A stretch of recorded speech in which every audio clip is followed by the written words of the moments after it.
Greetings, YouTube. So, we're still trapped in the plague times. And it doesn't look like we're going to get out of those plague times anytime soon.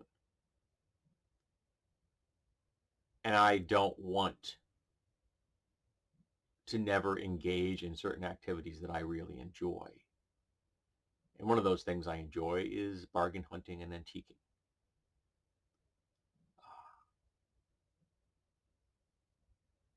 It is the hunt to go find things specifically that I'm looking for. For example, at the moment, I've been trying to find a new pair of shop shoes.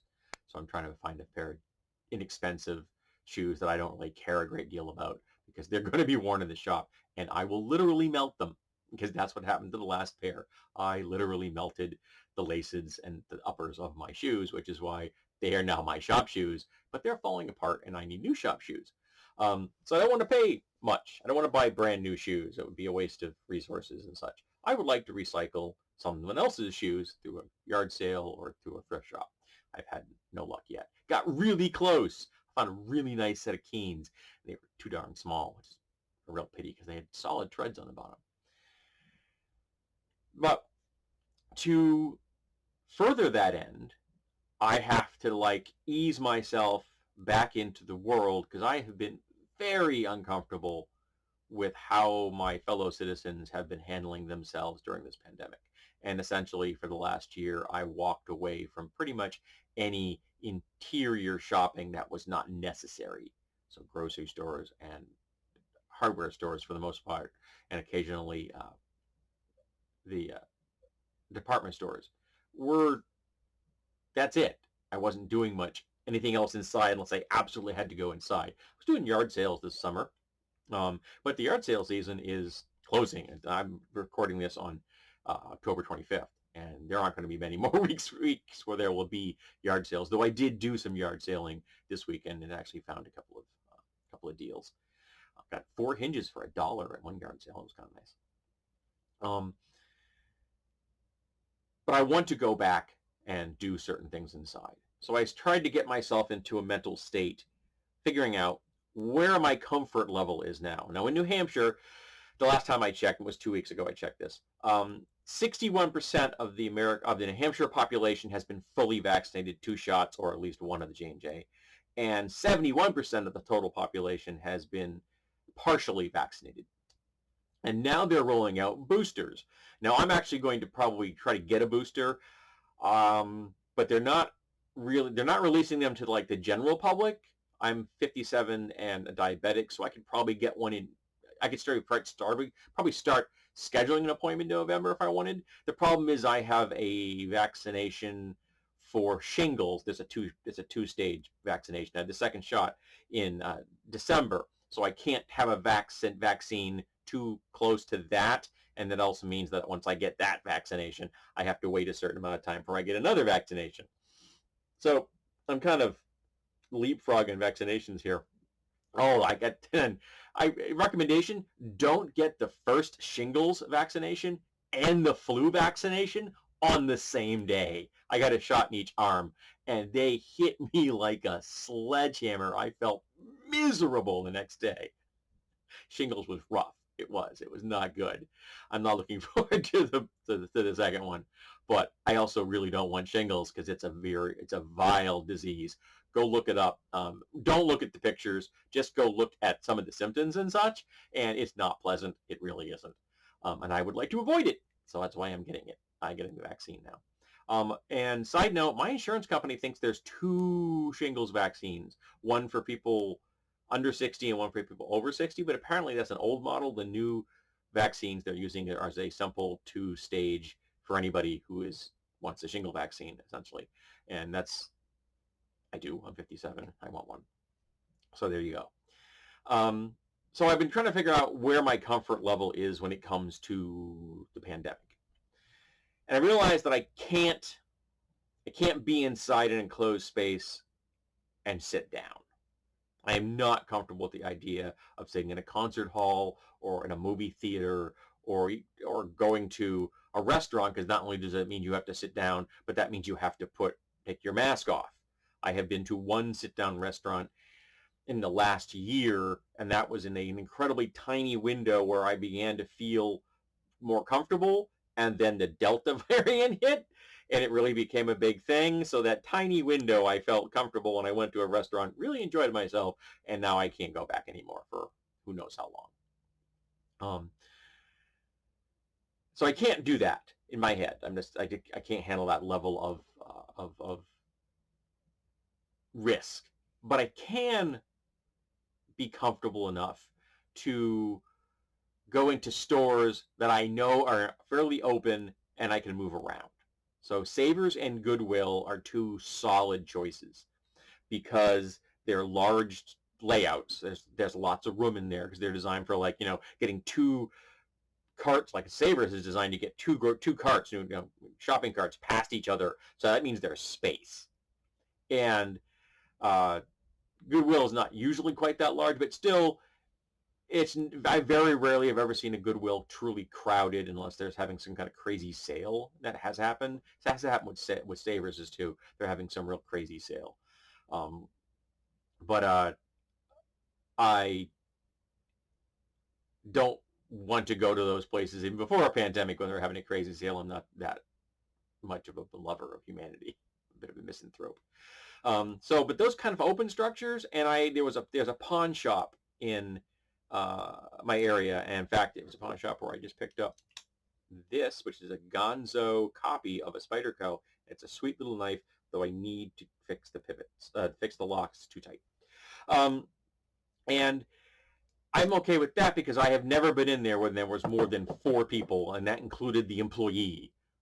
So when I was in there the other day, I finally, again this last week, and I was in there with my wife, there was only 3 of us in there shopping, I think. Four people counting the person behind the counter. And so I was comfortable with that. I haven't decided if I'm going to be comfortable with antique shops because a lot of antique shops they're very tight. They're like, people have booths where I like to go to antique malls, so they have individual booths where people are renting space, and they cram those booths full of stuff. So if you have a person in there, you really have to wait for that person to come out before I'm going to be able to step in. There was a time when I would have had no problem walking in there and being next to someone, but that was before the plague times. Oh yeah, I apologize, I've been rambling so long. But I'm trying to ease myself back into the world. I'm still not going to be able to go to flea markets because flea markets have been taken over by white nationalists. There's just too high a white nationalist percentage for my taste at them. The dealers are almost always white, and there's more than one sign you will still be seeing from the 2020 campaign. Signs of the shit given are still being proudly displayed.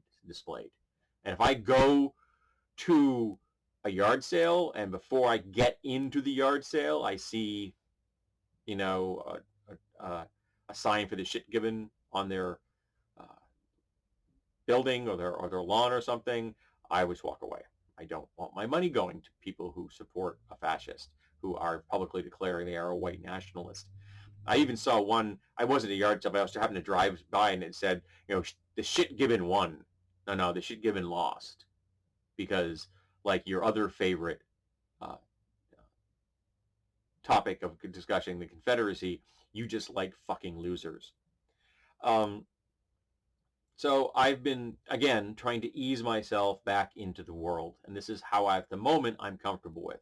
I don't imagine I'm going to be going back to theaters or restaurants for quite a while.